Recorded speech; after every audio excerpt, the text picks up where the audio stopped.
बिस्मिल्लाहिर्रहमानिर्रहीम। अस्सलाम वालेकुम नाज़रीन, प्रोग्राम मुकाबिल में मेरे और आमिर मतीन साहब की तरफ से खुश आमदेद कहेंगे हम अपने तमाम देखने वालों को। नाज़रीन, पाकिस्तान के अंदर तकरीबन आप कह सकते हैं कि 24 घंटों के अंदर हर चीज़ की जो शक्ल है, जो सूरत है, वो मुकम्मल तौर पर तब्दील हो गई है। रिजर्व सीटों का जो मामला पाकिस्तान तहरीक इंसाफ के हक में जा रहा था, कल रात अचानक से वो भी पलटा खा गया है। मगर इसके अलावा हमने ये भी देखा कि नवाज शरीफ साहब के हल्का N130 के अंदर जो जीत का पर्दा था वो भी चाक हो गया है। इसकी तफसील भी आपके साथ शेयर करेंगे। फिर तौहीने अदालत क्या हो सकेगी या नहीं हो सकेगी, कानून को अपनी मर्जी से यहां पर भी मोड़ लिया गया है। आपको आज हम ये भी बताएंगे कि इलेक्शन के अंदर जो धांधली की वारदात होती है उसका तरीक़ेकार क्या होता है, माजी और हाल में किस तरह से किया जाता रहा और इसको किस तरह से खास तौर पर पकड़ा जा सकता है। दस्तावेजी शक्ल में हमारे पास निहायत अहम मालूमात हैं जो आप लोगों तक हम शेयर करेंगे। और आज के इस प्रोग्राम मुकाबिल में खास तौर पर मैं शुक्रिया अदा करूंगी, बैरिस्टर है माहिर कानून एतजाज एहसन साहब, वो भी हमें ज्वाइन कर चुके हैं। सर, बेहद शुक्रिया आपके कीमती वक्त के लिए। एतजाज साहब की इजाजत से आमिर साहब आपकी तरफ मैं पहले एक चीज लेकर आऊंगी। जिस तरह से 24 घंटे की मैंने बात की है, जंग तो सियासी थी आमिर साहब, लेकिन ऐसा लगता है कि पार्लियामेंट में मर्जी की कानून साजी के दाव पेच खेल के अब सामने वाले को शिकस्त देने का फैसला कर लिया गया। जी, ये तो इस पर बिल्कुल बात करेंगे, मगर पाकिस्तान की जो इस वक्त सियासत है वो सारी 8 फरवरी के इलेक्शन के इर्द गिर्द घूम रही है। जितनी भी कंट्रोवर्सीज हैं, वो जो ओरिजिनल सिन है वो 8 फरवरी के इलेक्शन की धांधली है। मगर ये इलेक्शन की पाकिस्तान की तारीख जो है वो बड़ी मकरूर रही हुई है और ये आराम से कह दिया जाता है कि जी देखें जी हर इलेक्शन ही हमारे ख़राब हुआ। बिल्कुल हुआ, मगर कुछ बहुत ज़्यादा ख़राब इलेक्शन हुए, कुछ दरमियाने ख़राब हुए, कुछ बहुत ही ज़्यादा ख़राब हुए। स्केल का फ़र्क है। और ये जो मौजूदा जो 2023 के जो इलेक्शन है, इससे ज़्यादा जो है मेरा नहीं ख्याल है। और मेरे पास यहाँ क्योंकि चौधरी एतजाज एहसन साहब मौजूद हैं, तो 50 साल से वो ये सियासत कर रहे हैं, बतादद इलेक्शन लड़े, लड़वाए, बेनज़ीर के दस्ते राज रहे, सारा कुछ देखा हुआ है। मगर उन्होंने, हम आज उनसे ये जानेंगे ख़ास तौर पे कि ये तरीक़ा वारदात क्या है। वो इसलिए भी कि चौधरी एतजाज वाहिद शख्स हैं जिन्होंने इसको डॉक्यूमेंट किया गया है। वारदात के तरीके की डिटेल में गए हुए हैं कि कैसे ये होता है। एक तो ओवरऑल कह देना होता है ना, और जी धांधली होगी, बस जी होगी, कैसे हुई, कैसे हुई, किसने की, उसके अंदर इलेक्शन कमीशन का अमला कैसे शामिल होता है, आरओज़ कैसे शामिल होते हैं, इंतज़ामी लोग कैसे शामिल होते हैं, किस जगह पे क्या गड़बड़ की जाती है। चौधरी एतजाज साहब वो जो कहते हैं ना चोर को घर तक पहुंचा के आना, तो उन्होंने ये किताब की फॉर्म में ये वाइट पेपर जो है 2013 में बुशरा बीबी, बुशरा एतजाज साहबा जो हैं उन्होंने इलेक्शन लड़ा था, उसकी दास्तान ये है। ये इसके अंदर जो है ना कुंडी है, इसके अंदर जो है ना वो कड़ी बताते हैं कि अगर इसको समझ लें तरीका वारदात को, तो ये अब आज के इलेक्शन के अंदर भी इस्तेमाल हो सकता है कि कैसे मामला कहाँ गड़बड़ हुई और ये कैसे सुलझेगी, ये मामला कैसे सुलझेगा, इसकी तफसीलन आज हम इसके ऊपर बात करेंगे। पर मैं चौधरी साहब की मौजूदगी का फ़ायदा उठाते हुए पहले जो बिल्कुल आज और कल की जो फौरी नौयत के 1-2 चीज़ें उन पर बात कर लूँ, फिर हम इस मुद्दे पे आते हैं। चौधरी साहब बहुत बहुत शुक्रिया पहले तो आपके वक्त देने का। मैं चौधरी साहब पहले इन चीज़ों पर बाद में बिल्कुल आते हैं, मगर मैं ये जब से 8 और 5 का फैसला मखसूस नशिस्तों का आया है, तो ये गवर्नमेंट जो है जब से ये बिल्कुल वास बख्ता हो चुकी हुई है और उन्होंने ये ओपनली एक तो डिक्लेयर करना शुरू कर दिया है कि जनाब हम अमल दरामद नहीं करेंगे। फिर जजेस के ऊपर जिस किस्म के अटैक आ रहे हैं उनके ऊपर बहुत ज़्यादा तनकीद की जा रही है। फिर हर हरबा इस्तेमाल किया जा रहा है, सियासी भी और कानूनी भी। अभी लेटेस्ट जो किया है उन्होंने कि पहले तो वो पार्टी बैन करने जा रहे थे, अब उसको बता रहे हैं कि मौखर कर दिया है कि PTI को वो बैन नहीं करके, पता नहीं जो उनको नज़र आ रहा है कि शायद वो बाउंस बैक कर जाए और अदालत से ये पॉसिबल ना हो। मगर अब जो लेटेस्ट उन्होंने जो बिल पास होने जा रहा है वो उसके अंदर ये इलेक्शन जो कानून है उसका, इलेक्शन एक्ट का 2024 का, उसमें तरमीम जो है सेक्शन 66 और 104 में, उसमें बुनियादी तौर पे 2 चीज़ें हैं। एक ये वो कह रहे हैं कि किसी जमात सियासी जमात से जानिब से वाबस्तगी का इकरारनामा तब्दील नहीं किया जा सकता, यानी कि पहले सुन्नी इत्तेहाद में अगर वो चले गए हैं तो अब दोबारा वो PTI में नहीं जा सकते। दूसरी तरमीम में कहा गया है कि जिस पार्टी ने मखसूस नशिस्तों की फहरिस्त ना दी हो उसे मखसूस नशिस्तें नहीं दी जा सकती। तो क्लियरली नज़र आता है कि ये टेलर मेड है, ये जो फैसला मखसूस नशिस्तों का सुप्रीम कोर्ट का आया है एग्जैक्टली उसको जो है न्यूट्रलाइज करने के लिए किया गया है, बिल्कुल पॉइंट बाय पॉइंट। सवाल मेरा ये है कि क्या इसका इफेक्ट अगर ये दुरुस्त मान भी लिया जाए कि कॉन्स्टिट्यूशनल है तो ये क्या रेट्रोस्पेक्टिव इसका इफेक्ट हो सकता है कि माजी का किया हुआ एक फैसला सुप्रीम कोर्ट का ये नया कानून बना के उसको तब्दील कर दिया जाए?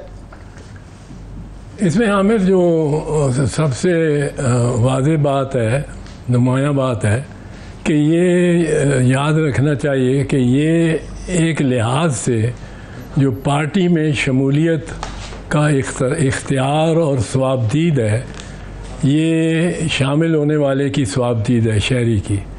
Any party, to join any party और टू फॉर्म एनी पार्टी, इसका मतलब है कि टू लीव एनी पार्टी और टू लीव और टू डिज़ोल्व एनी पार्टी, ये भी राइट इसमें शामिल है कि छोड़ भी सकते हैं अगर आप जा सकते हैं किसी पार्टी में।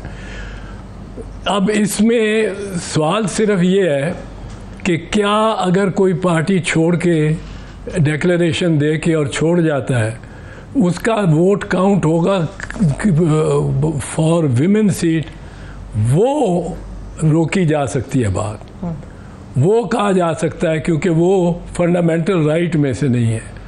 फंडामेंटल राइट है, वरना मुझे अब मैं पार्टी शामिल हो जाता हूँ 3 दिन में एक जमात में और चौथे दिन तो तीसरे दिन मैं पहले ही कहता हूँ कि जी मैं गलत पार्टी में शामिल हो गया हूँ, मैंने पार्टी बदल ली है। आपकी डिक्लेरेशन तो आपके हक में जाएगी इस लिहाज से कि आपको आज़ादी है टू जॉइन एनी पार्टी और टू लीव एनी पार्टी, ये तो नहीं रोका जा सकता। सवाल ये है कि क्या इसके बदौलत जब आप पहली पार्टी में शामिल हुए थे तो उसने अगर लिस्ट में आपको डाला हुआ है या डाल दिया है तो वो क्या आप उसको तब्दील कर सकते हैं? ये डिपेंड करेगा आइन के मुताबिक, क्या आपको फहरिस्त 3 दिन जो होते हैं जॉइनिंग के उन 3 दिनों के दौरान या उससे पहले फहरिस्त देनी ज़रूरी है ख़वातीन की, जिस तरह आजकल के रूल्स मुतलका रूल्स जो हैं वो कहते हैं। मेरी राय में ये जो लिस्ट है ये सबसे पहले दाखिल होनी चाहिए और इसकी आज़ादी आप जो दखल नहीं दे सकते आर्टिकल 17 के तहत कि मैं कौन सी पार्टी में जाता हूँ।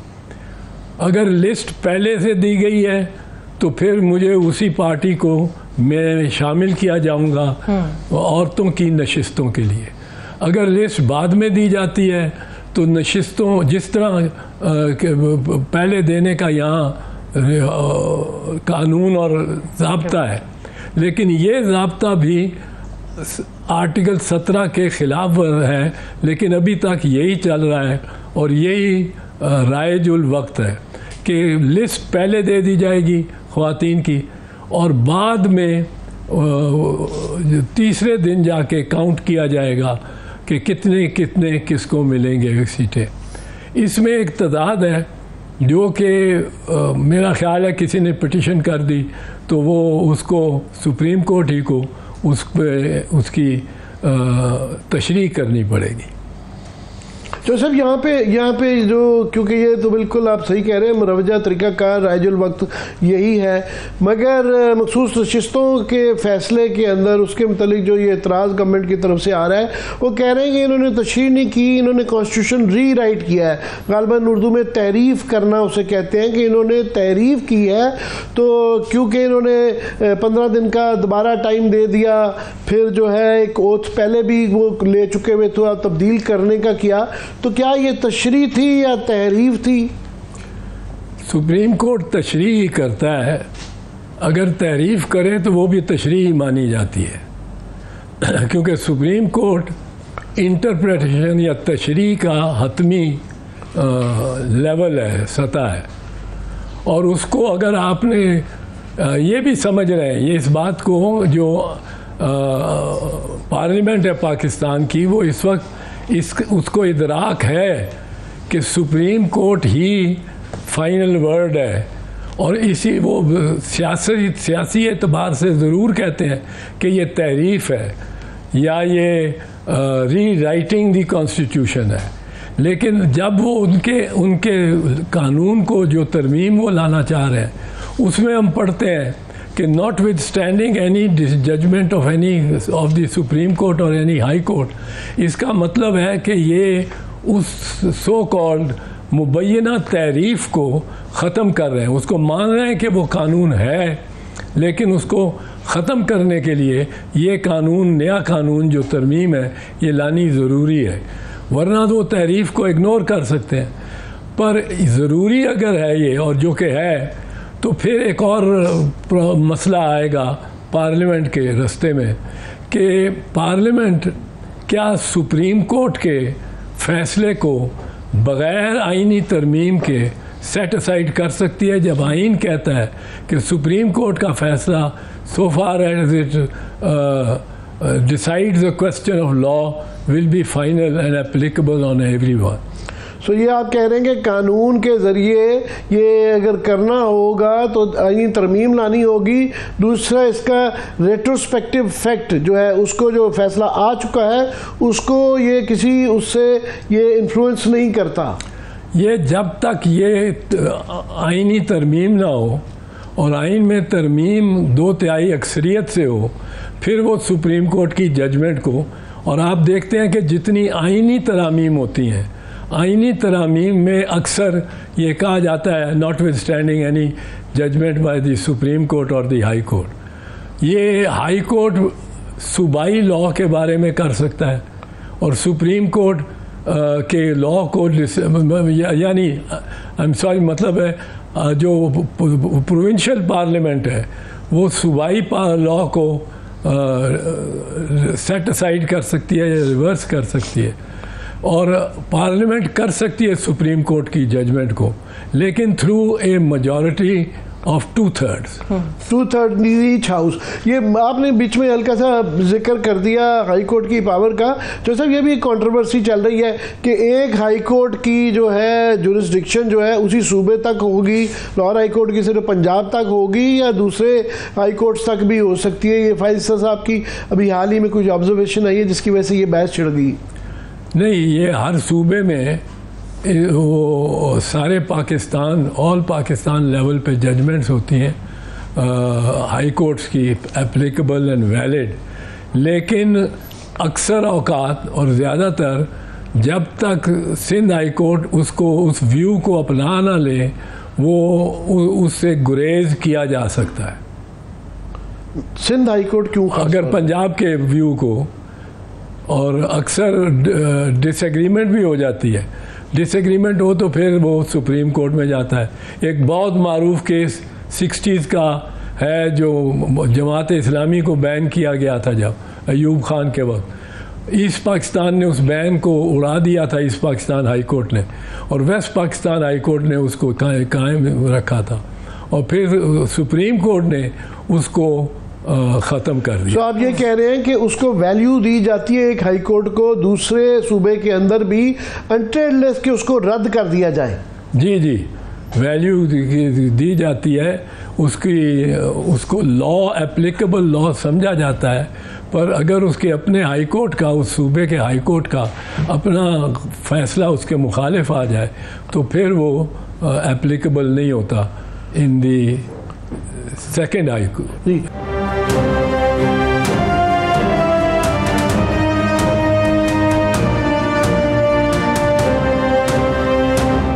जोसेफ, अब मैं दूसरा एक और जो है, मैं घूम फिर के ये आज का टॉपिक जो है ना मेरा, ये कि जो ताले की कुंजी है ना इसके अंदर है, और ये 75 साल से पाकिस्तान का इलेक्शन का मसला, इस पे आना है। मैं क्विकली मैं चाहूँगा कि ये एक और बिल पेश किया जा रहा है कि जी कंटेम्प्ट ऑफ कोर्ट को जो कानून है उसको रिपील करने का, ये इसके मतलब क्या कहेंगे? इसमें आमिर मैं 2-3 बातें करना चाहूँगा। आपने पूछा है तो पहली बात तो यह मुख्तसरन कि ये टसल दुनिया में बहुत जगह चली है, पार्लियामेंट और लॉ कोर्ट्स के दरमियान, on the power of contempt and the power of privilege.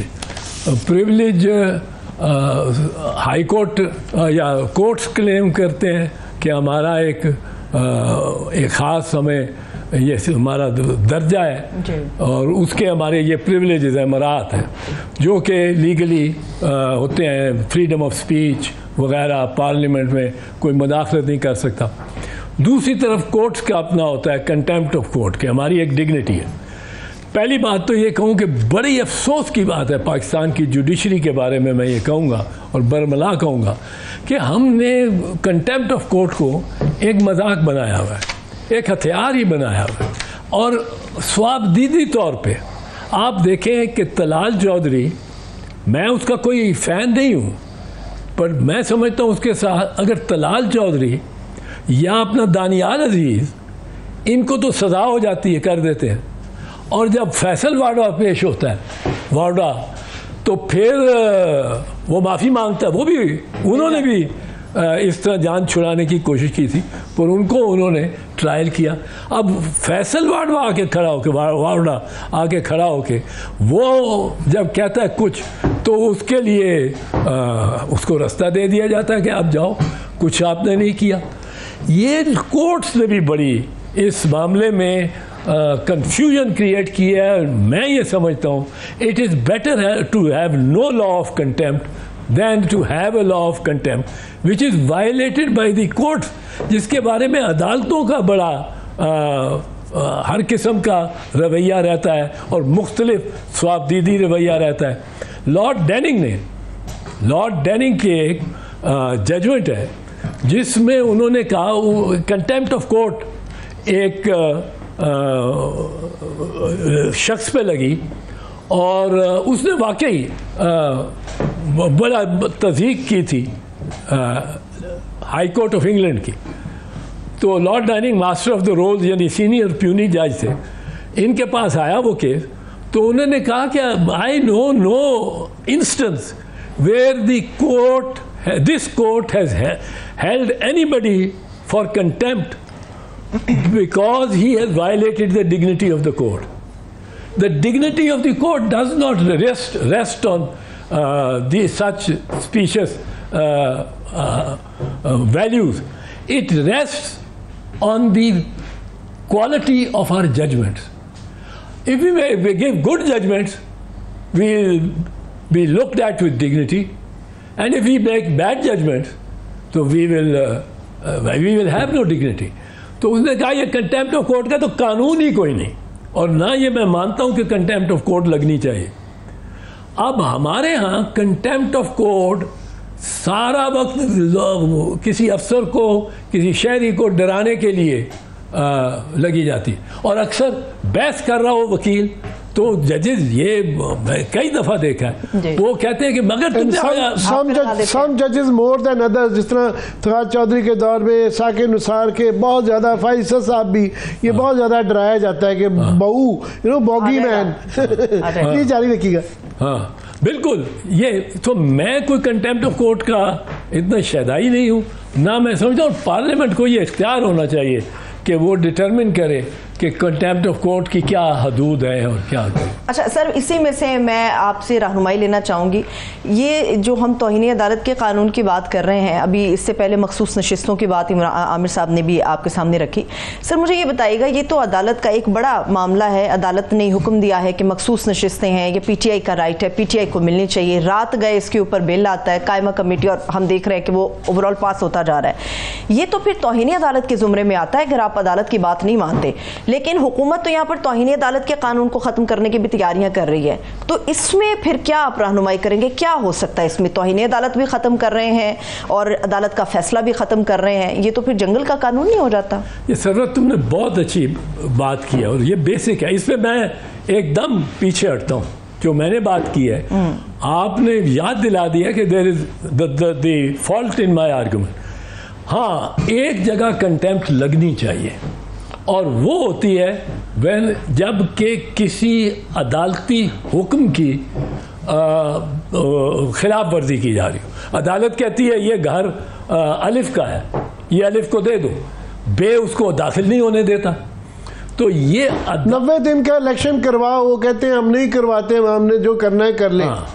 वहाँ वो 14 मई 2002 अदालत ने फिक्स किया था, अदालत ने और हुक्म दिया था कि आप इलेक्शन कराओ, और वो 90 दिन के से कुछ 5-7 दिन एक्स्ट्रा होते हैं, वो भी है बिकॉज ऑफ राजा सुल्तान सिकंदर, वो एक्स्ट्रा हो रहे थे।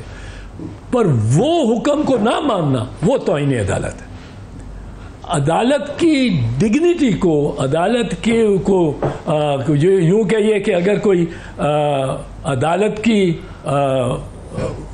के खिलाफ बात कर रहा हो, उसकी जजमेंट की तनकीद कर रहा हो, अदालत की तनकीद कर रहा हो, वो कोई कंटेम्प्ट नहीं मेरी निगाह। बेसिकली आप कह रहे हैं कि नॉर्मल सर्कमस्टांसेस में और एकेडमिकली स्पीकिंग शायद ये मुनासिब हो, मगर यहाँ जब बदनीति पे बेस्ड हो, और इफ्तिखार चौधरी साहब का पहले एक वैसे फैसला भी आ चुका हुआ है कि उन्होंने ultra vires of the constitution किया गया है, उस वक्त भी कुछ इसी तरह का ही मामला था। पर मैं तो सब आऊँगा ज़रा सा टॉपिक को आगे ले जाते हुए कि आप शुरू से कह रहे हैं कि जो सबसे बड़ा यहाँ मसला है वो फॉर्म 45 का है, ये बाकी सारे ना पेरिफेरल इश्यूज हैं या ये साइड इश्यूज हैं। 45 फॉर्म जो खुलने से ये घबरा रहे हैं, और 45 फॉर्म अगर खुल गया तो ये इनका धड़न तख्ता हो सकता है। और हम ये कल जो है हमने ये स्टोरी शेयर की थी, पतन वालों ने बड़ी मेहनत की है, और उन्होंने कहा जी बाकी तो छोड़े, इन्होंने अच्छा ये मुसद्दका डॉक्यूमेंट्स हैं कि ये इलेक्शन कमीशन की साइड से निकाली है। ये हमारी भी कोताही है जर्नलिस्टों की कि हमने इतने गौर से नहीं पढ़ा। उसके अंदर बड़ी तफसील बताई हुई है उन्होंने कि नवाज शरीफ साहब के खास तौर पे हल्के की एक मज़गा खेज की हद तक जो है ना वहाँ पे तब्दीलियाँ हुई हैं कि कई 3 कॉन्स्टिट्यूंसीज में तो 102% वोट पड़ गया है, और कोई 30-40 70-80 कॉन्स्टिट्यूंसीज गालबन है जहाँ 99% तक टर्नआउट आया हुआ है। ये एक लंबी चौड़ी उसके अंदर तफसील कल बता चुके हैं। और एक जो मज़गा खेज कुछ जो ये फॉर्म्स हैं जो कि हमने कल दिखाए थे कि ये फॉर्म 45 जो कि पड़े हुए हैं इलेक्शन कमीशन की, उसके ऊपर एक बड़ा मजेदार था कि कोई ये गुलशन रावी का केस है, मास्टर साहब ने टोटल वोट 1818 है और जो कास्ट किए गए हैं वो 1825 कर दिए गए हैं। ये कल बताया था हमने। आज जो है एक और नया जो इंकशाफ हुआ है वो सांदा के एक स्टेशन का है, पोलिंग स्टेशन 6 का, नवाज शरीफ साहब का ये हल्का है। इसके अंदर फॉर्म 45 और 46 में 45 और 46 फॉर्म में एक तजाद नजर आता है, और मज़गा की तजाद है कि फॉर्म 46 में कुल डाले गए वोट जो है वो 736 है, और जबकि फॉर्म 45 में ये तादाद 1000 वोटों से बढ़ाकर 1736 यानी 736 के साथ आसान बच्चे जिस तरह नकल करते हैं 1 लगा दिया गया है। और नवाज शरीफ के जो 235 वोट थे उसको 1235 कर दिया गया है। ये सादा कला का एक वो है। इस तरह ये एक और 333 का रिजल्ट है जो कि मॉडल स्कूल चौधरी पार्क बंद रोड का है। उधर भी 9 पोलिंग बूथ कायम किए गए थे जो कि सिर्फ मर्दों के लिए मुख्तस से।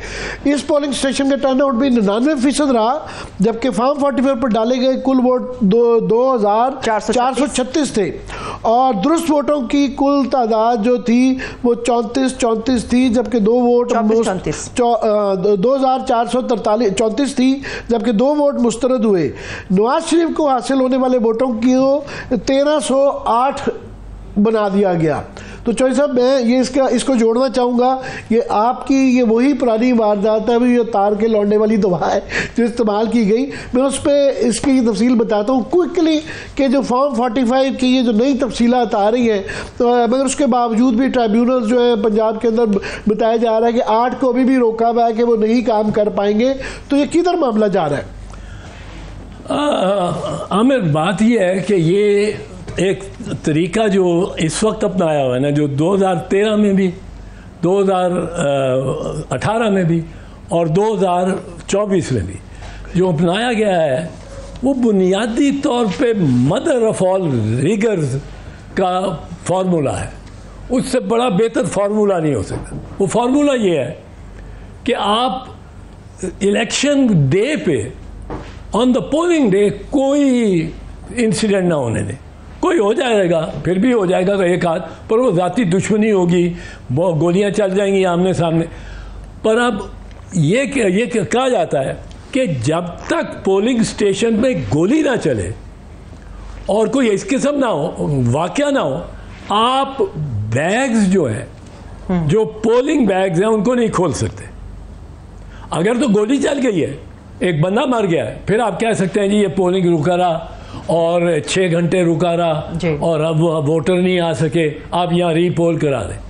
पर कोई शॉर्ट ऑफ दैट कोई चीज़ नहीं होती। अब सारा दिन पुरअमन वोटिंग हो गई, उसके बाद अलिफ बे जीम का नतीजा आ गया जिसमें बे जीत गया और उसको फॉर्म 45 और उसको उसकी सर्टिफिकेशन उसके नुमाइंदे को दे भी दी गई, मिल गई। अब वो लेके, अब एक और इसमें जो पहलू है वो ये है कि इन्होंने ये कंप्यूटर्स में फीड कर दिया। मुझे तो लगता है वो क्या कि 250 अगर पोलिंग स्टेशन है, एवरेज 250 होते हैं, तो पहले 70 तक जो जीतने वाला है, जो वाकई जीता है, वो जीतता जाता है, उसकी लीड बनती जाती है। मरियम नवाज शरीफ हार रही है, नवाज शरीफ हार रहा है, डॉक्टर यास्मीन के 30,000 की लीड हो गई है, 40,000 की लीड हो गई है। अब लोग जब 40,000 की लीड हो जाती है तो भाई भी कहते हैं उसके कि मैं जा रहा हूँ सोन, आपको सुबह तक तुम जीते होगे। जिस तरह मियाँ साहब वहाँ पे दिखाया गया, बताया गया कि वो दफ्तर बंद करके इलेक्शन की रात को सोने के लिए चले गए थे। हाँ, हाँ। अब वो है इनको पहला सेक्शन ऑफ दिस तरीका वारदात। अब उसमें वो जब 70-80 पोलिंग स्टेशन हो जाते हैं और मेरी लीड हो जाती है उसमें, फर्ज कीजिए 30-40 हज़ार की, मैं भी सोने चला जाता हूँ कि मैं कैट नैप ले लूँ, फिर मैं आता हूँ देखता हूँ बात। अब उसके बाद रोक देते हैं, उसके बाद कुछ टाइम चाहिए इनको, जितनी फॉर्म 45 आ चुकी है उनमें कुछ चेंजेस करने का। उसके बाद फिर कोई 6 घंटे बाद वो फिर शुरू हो जाता है सिलसिला। अब वो मरियम जीतना शुरू हो जाती है, नवाज शरीफ जीतना शुरू हो जाता है, बेसिकली फैमिली सारी। ओन चौधरी जीतना शुरू हो जाता है। लाहौर का सबसे पॉपुलर लीडर जिसने सबसे ज्यादा वोट लिए, सबसे ज्यादा मार्जिन लिया है, वो ओन चौधरी साहब है। चौधरी साहब कमाल की बात। हाँ बिल्कुल बिल्कुल, ओन चौधरी जीतना शुरू हो जाता है, अताउल्लाह तारर जीतना शुरू हो जाता है, जो मैं समझता हूँ कि किसी और से जीत सकता होगा।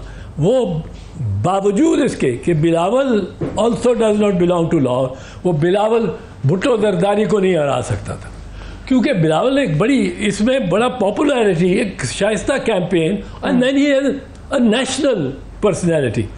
अताउल्लाह तारर का अगर वो फॉर्म 45 आप निकालेंगे आपको नज़र आ जाएगा। अब इन्होंने ये किया कि जो ये पैटर्न है कि इसमें से सब कुछ निकाल लो और सिर्फ ये फॉर्म 47 या 48 जिनमें रिजल्ट होता है, टोटल रिजल्ट, सिर्फ एक लिस्ट इस तरह होती है कैंडिडेट्स की, एक इस तरह होती है पोलिंग स्टेशन की, और हर पोलिंग स्टेशन में एक कैंडिडेट ने कितने वोट लिए वो उसके खाने में दर्ज होता है और फिर टोटल आ जाता है। अब टोटल जो आता है फॉर्म 45 में, वो फॉर्म 47 में रिफ्लेक्ट होके और मैच करना चाहिए फॉर्म 47 और फॉर्म 45। पर फॉर्म 45 अगर ऐसे ही रह गया तो मियाँ साहब तो हार गए और मरियम भी हार गई। इसलिए अब ये करते ही हैं कि उस फॉर्म 45 को चेंज करते हैं। अब इस दफ़ा ये हुआ है कि इस दफ़ा इनसे ये गलती हो गई है कि ये जो आप फॉर्म दिखा रहे हैं, ये फॉर्म जिन्होंने इलेक्शन कमीशन ने किसी गलती से तीसरे साल ये हो रहा है, 2 साल 2013 2018 में हो चुका है, 2024 में ये फॉर्म इन्होंने गलत फॉर्म जिन पे बेइंतहा बच्चों के इम्तिहानों वाली नकल की हुई है कि 0 आगे डाल दिया या 1 पीछे डाल दिया और वो टैली नहीं बन रही, किसी जगह वो मिल नहीं रहा। और ये याद रहे कि 3 time prime minister Nawaz Sharif साहब के हल्के में और इस तरह की बच्चों वाली नकल की गई है तो बाकियों का क्या हाल होगा, प्लीज जारी रखिएगा। ये आमिर मैं कहता हूँ ये जो फॉर्म 45 है ना, ये हर पंजाब से इलेक्टेड नून का कैंडिडेट उसके सेन में एक जिंदा लाश गड़ी हुई, इस तरह इन्होंने प्रोटेक्ट करना है। मैं आपको बताऊं, अगर नवाज शरीफ का फॉर्म 45 पता लगे कि आज ये पहुंच गया है ट्राइब्यूनल के सामने और ट्राइब्यूनल ने कल खोल देना है, इन्होंने उसी वक्त असेंबली को डिसॉल्व कर देना। ये तो सर ये जरा ये कानून भी समझा दें कि ये ख्वाजा आसिफ साहब इसका इजहार कर चुके हुए हैं कि ये जब 8-5 का फैसला आया कि जनाब ये इलेक्शन को कलअदम करार देना चाहते हैं, तो ये आप जरा कानून समझा दें कि इसके अंदर कानून क्या कहता है। कानून तो कहता है कि डिसॉल्व करना है असेंबली। मैं इसको समझता हूँ कि हमारा प्रपोजल ये होना चाहिए। मैं आता हूँ इस पर, मैं 1 मिनट आपसे याद कर दूँ कि अब जो ये मामला है ये इसको कोई चैलेंज नहीं करता। मैं हैरान हूँ कि ये अगर आप इलेक्शन लॉ देखें तो मैं पढ़ता हूँ आपके लिए सेक्शन 100 नहीं सिंपल 100 सैकड़ा। अब मैं आपको इसमें अर्ज करूँ कि 99 के तहत सेक्शन 99 के तहत एक जजमेंट आई हुई है सुप्रीम कोर्ट की, वो रीकाउंट के मुतल्लिक है कि रीकाउंट का सिलसिला गैर मतनाई तौर पे नहीं चलते जाना चाहिए और एक स्टेज पे आके इसको ख़त्म करना चाहिए और ताकि फाइनलिटी हो। अब उसके तहत ये बड़ी जजमेंट्स आ गई हैं कि जी बैग नहीं खोला जा सकता, बैग नहीं खोला जा सकता। लेकिन अगर सेक्शन 100 आप पढ़ लें तो मैं आप देखें ये बैग किस तरह नहीं खोला जा सकता। बैग खोले जा सकते हैं, फॉर्म 45 सामने लाया जा सकता है।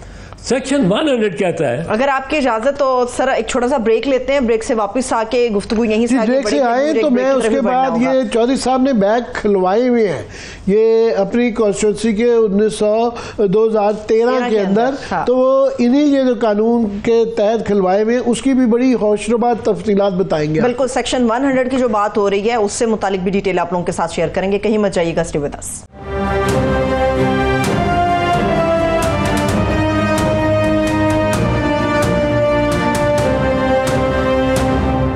ब्रेक के बाद एक मरतबा फिर से तमाम देखने वालों को हम खुश आमदेद कहेंगे। इस वक्त सेक्शन 100 की आमिर साहब बात हो रही थी, आपकी इजाजत से एतजाज साहब की तरफ जाऊंगी। सर आप सेक्शन 100 की तफसील की और तशरीह की तरफ बढ़ रहे थे। इलेक्शन एक्ट 2017 से public inspection of documents, the documents retained by the commission under section 99, ये बैग में जो होते हैं, except ballot papers, marks ballot paper, except ballot paper, shall be open to public inspection at such time and subject to such conditions as may be prescribed, and the commission shall, upon an application made in this behalf and on payment of such fees and subject to such conditions as may be prescribed, furnish copies of or extracts from these documents. तो पाबंद है शैल इसकी copies देने की कोई भी। और इसमें देखें ये नहीं पब्लिक इंस्पेक्शन है, ये नहीं है कि अगर नवाज शरीफ की किसी ने फॉर्म 45 लेनी है तो वो उसके हल्के का वोटर ही हो। No local stand is required और नो लिमिटेशन। लिमिटेशन भी कोई नहीं, सिर्फ लिमिटेशन ये है कि 1 साल के अंदर, 1 साल के बाद इलेक्शन कमीशन ने इस मटेरियल को डिस्ट्रॉय कर देना, ये उस पर पाबंदी है, अनलेस अदालत ने रोका हो या ट्राइब्यूनल ने रोका हो। अब इसमें बड़ी आसान है, ये फॉर्म 45 सेक्शन 100 के तहत हर किसी की मांगनी चाहिए। फॉर्म 45 ये सामने आनी चाहिए। इसकी वजह मैं आपको एक जल्दी से अर्ज कर दूं, आप वो ये है कि ये तरीका जो है कि आपने बैग बन गया, बैग का आपने हशर कर दिया, और मैंने क्या हशर किस बैग का किया हुआ, मैंने सेक्शन 100 के तहत, उस वक्त 45 था 76 के लॉ के तहत, 100 के तहत मैंने अपनी बीवी बुशरा के जो वोटिंग पैटर्न था वो मैंने उस सारे बैग्स खुलवाए। मैं चौधरी साहब अगर इजाज़त दें तो मैं इसकी ज़रा तफसील बता दूं कि ये 2013 का इलेक्शन, ये बार बार नवाज शरीफ साहब कहते होते हैं मुझे क्यों निकाला 2017 में, और 2018 के इलेक्शन की बात होती है, 2013 की बात नहीं होती।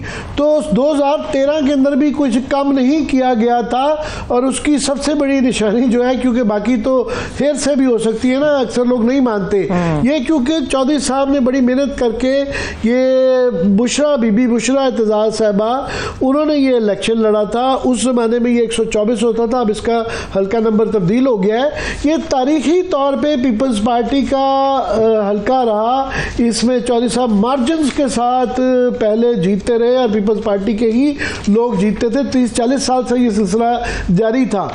यहाँ पे जब इलेक्शन हुआ 2013 का, तो बुशरा बीबी को 6,990 इलेक्शन मिले, वोट मिले, और रोहेल असगर साहब को 1,19,312 वोट मिले, जिस पे चौधरी साहब को जाहिर है हम सब को भी और तमाम लोग जानते कि चलो हारा जा सकता है, मगर ये जो मार्जिन था कि 6,000 और 1,19,000 का बहुत ज़्यादा मार्जिन था।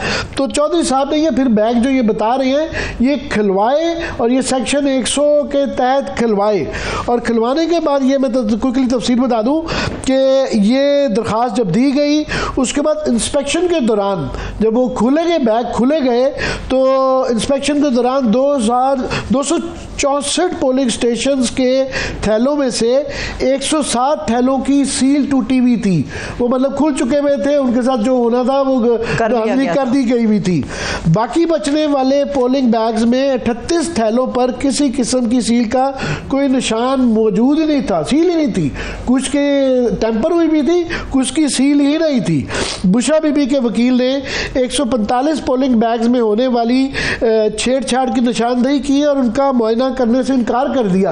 ये अगर प्रोड्यूसर साहब ये डॉक्यूमेंट भी साथ में दिखा सके मुझे ऊपर, ये दिखा के, ये बड़ी ज़रूरी है क्योंकि वाइट पेपर का ये हिस्सा है कि उन्होंने कहा जनाब इसके ऊपर क्या हम करें, टूटी हुई सील, टूटी हुई या बगैर सील के 145 थैलों को जो है वाइट पेपर में दर्ज तर्जमे में शामिल नहीं किया गया। बाकी 119 थैलों में से 82 थैलों के अंदर मौजूद शवाहिद को तब्दील करने की निशानदेही हुई। अच्छा, इन 32 थैलों में पोलिंग रिकॉर्ड की बजाय कूड़ा करकट, गैर मुतलका मवाद यानी अखबार के तराशे और कागज़ डाल के उसको भर दिया गया था, उसके अंदर जो है वोट नहीं थे, बाकी सब कुछ मौजूद था।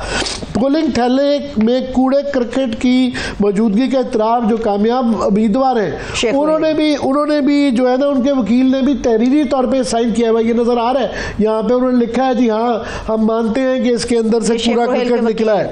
उसके बावजूद जो है पोलिंग स्टेशनों के वोटों को मुकम्मल नतीजे में शामिल किया गया, वो उसके अंदर कूड़ा करकट है मगर वोट डाले गए हुए जिसमें दिखाया गया कि रोहेल असगर साहब जो है इसी मार्जिन से 6,000 और 119 की तनासुब से वोट दिखाए गए हैं जहां के कूड़ा करकट निकला है। सो पोलिंग स्टेशन नंबर 84 के नतीजे के मुताबिक फॉर एग्जाम्पल रोहेल असगर साहब को 498, वलीद इकबाल यहाँ से पीटीआई के कैंडिडेट थे उनको 134 और बुशरा एतजाज को सिर्फ 49 वोट मिले। पोलिंग स्टेशन 921 में भी इस तरह ही रोहेल असगर को 687, वलीद इकबाल को 275 और उसी तरह से बुशरा बीबी को 18 वोट मिले। तो ये ये मैं बता रहा हूँ कि एक मिसाल है जो कि वारदात ये रिपीट हो रही है। तो ऐसा प्लीज अगर मुझसे कुछ कमी बेशी रह गई है तो correct me if I am wrong. नहीं ठीक है, ये दो जो आपने पोलिंग स्टेशन नाम लिए, ये उन 32 पोलिंग स्टेशन में थे जिनमें रद्दी भरी हुई थी, ये 84 और 221, और कोई इलेक्शन मटेरियल नहीं था। अब ये अगर मैं मूव ना करता तो ये तो मंजर आम पे ही नहीं आना था ये मामला। अब मुझे सिर्फ ये था कि हमने जब ये सारा निकाल लिया मलबा, तो अब हमें था कि हम इस पे और हर कमी का सर्टिफिकेट दिया इलेक्शन कमीशन के हुक्म पर, नासिरुल मुल्क साहब के हुक्म पर, हर उस सर्टिफिकेट का कि ये नहीं, ये कमी है या ये खराबी है इसमें, और वो सर्टिफिकेट मेरे पास मौजूद है ओरिजिनल। मैंने ये सोचा कि पहले के पिटीशन करूं, फिर हमने कहा कि पिटीशन करके हमें क्या मिलेगा। अब आप हमें ये खुद जानते हो, मैंने कहा और मेरे दोस्तों ने कहा, रिश्तेदारों ने कहा, तू एक करा लेगा बाई इलेक्शन लाहौर में। निगरान हुकूमत में ये दरमियान वाले में हो गया, तो उनकी जब अपनी गवर्नमेंट, नवाज शरीफ साहब प्राइम मिनिस्टर बन गए और शहबाज शरीफ साहब चीफ मिनिस्टर बन गए, तो फिर क्या होना था? हाँ, तो मैंने कहा मैं इस पे, और लड़ना मुझे ही पड़ना था। अब मैं तो नहीं पीछे हट सकता था कि जी ये सीट खाली हो तो मैं ना लड़ूं। तो हमने मसलियत की इसमें कि इसमें हमने लड़ना नहीं है। पर फिर मैंने ये सोचा कि ये इस तरह भी नहीं जाना चाहिए कि रिकॉर्ड पे ना आए। मैंने ये किताब इस पे लिखी जिसमें सारी डॉक्यूमेंटेशन, सारे ओरिजिनल सर्टिफिकेट, जिस पे इलेक्शन कमिश्नर पंजाब और रिटर्निंग अफसर ने, जिन्होंने एक एक बैग खोल के दिखाया और जिनको हुक्म दिया गया था कि ये अब वो करेंगे, उनकी भी मोहरें थी। अब उसको मैंने एक किताब की सूरत में पेश कर दिया। अब उस किताब पे मैंने प्रेस कॉन्फ्रेंस की। जी, मुझे तो बिल्कुल हम पुराने लोग हैं तो याद है सारी, मगर यहाँ पे भूल गए हैं लोग और मुझे समझ नहीं आती। आप कई दफ़ा इसका तस्करा कर चुके हुए हैं कि पीटीआई वाले एक ये प्रेसिडेंट मौजूद है, इसकी रोशनी में सेक्शन 100 के तहत ये क्यों नहीं जाते ये ट्राइब्यूनल्स में? ये जाना चाहिए, इनको जाना चाहिए। नहीं, मगर अभी तो वहाँ पे पंजाब के अंदर तो सबसे ज़्यादा कॉन्स्टिट्यूंसीज हैं, वहाँ एक ये भी इशू आया हुआ है कि 10 में से गालबन 2-3 में बड़ा स्लो डाउन हुआ हुआ है। 8 में पहले रिटायर्ड जज वहाँ लगवाने की कोशिश की गई, फिर वहाँ लाहौर हाई कोर्ट ने कहा जी नहीं यही वाले लगेंगे, फिर उन्होंने कहा जी नहीं वो मीनिंगफुल कंसल्टेशन नहीं चीफ जस्टिस साहबा करेंगी, उन्होंने भी कहा जनाब ये फैसला ठीक है। अभी भी जो आखिरी इतलाएँ आई थी उनको सुप्रीम कोर्ट की तरफ से, फायज ईसा साहब की तरफ से गालबन ये हमारी ये इतलाएँ हैं कि रोक दिया गया है कि फ़िलहाल अभी आप ठहर जाइए, 180 दिनों में ये फैसला होना होता है और ये 4-5 माह तो गुजर गए। तो जिस तरह आप कह रहे हैं कि साल के बाद ये डॉक्यूमेंट भी ज़ाया हो जाएंगे और ये दिन भी ज़ाया हो जाएंगे, तो फिर कुछ वो जो कहते हैं होना कुछ भी नहीं है। नहीं, साल के बाद तो इस पे वाजिब है इलेक्शन कमीशन पे कि ये डिस्ट्रॉय कर दे इन डॉक्यूमेंट्स को, अनलेस ये रोका जाए।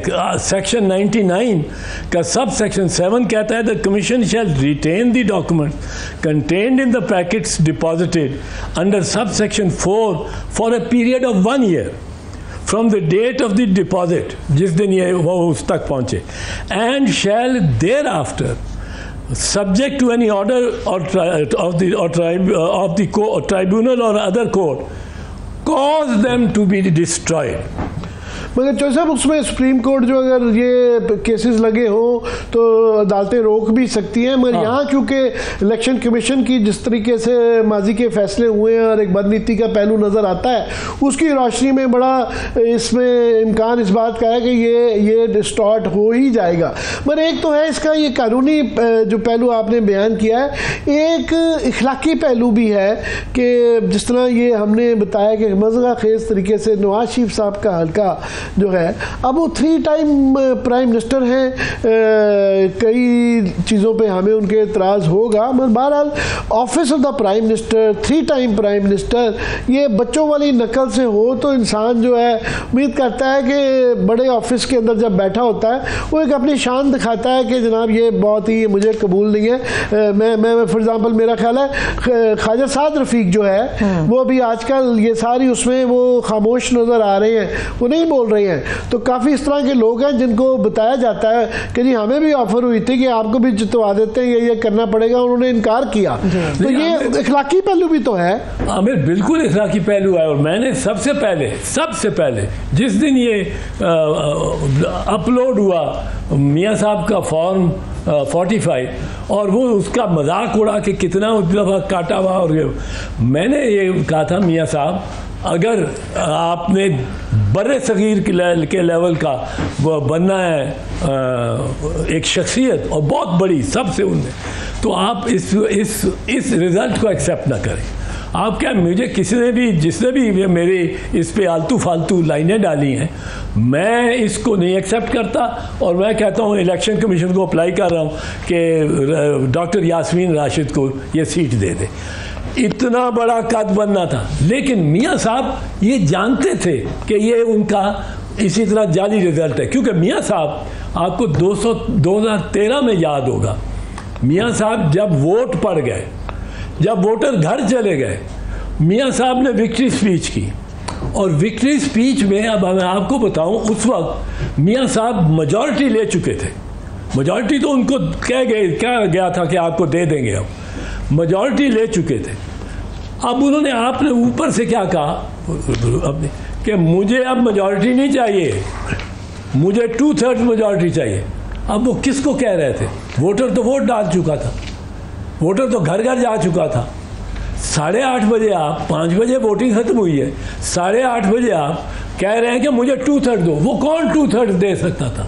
वो वोटर तो नहीं दे सकता था, वो तो कोई अनदेखे हाथ जो बैग्स को उसके बाद खोल सकते थे। और उस वक्त एक इतला है कि 35 बढ़ाए गए उनके सीटें। 35 को जो 35 पंक्चर की जो स्टोरी थी वो 35 ये वाला मामला था। ये क्या लगा देते वो सेठी के पीछे, सेठी